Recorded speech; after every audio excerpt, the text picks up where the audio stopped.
ಭಾಷೆ ಮರೆತ ಮೂಕ ಕೋಗಿಲೆ ಅದಕ್ಕೆ ತುಟಿಯ ಸನ್ನೆ ಕಲಿಸಲೇ ಮಿಡಿವ ಹೃದಯ ನಿನಗೆ ಎನ್ನಲೇ ಮುದ್ದು ಮಾಡುತ್ತಾ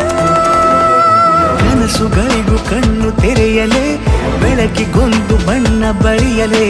ಪುನಃ ಪುನಃ ಕೂಗಿ ಹೇಳಲೇ ಮಧುರ ಸ್ವಾಗತ ನಾನು ಮುಂಜಾವಿನ ಪ್ರೀತಿಗಾಗಿ ಸೂರ್ಯೋದಯ ಆಗಲೇನು ತಂಗಾಳಿಯ ಸ್ಪರ್ಶಕ್ಕಾಗಿ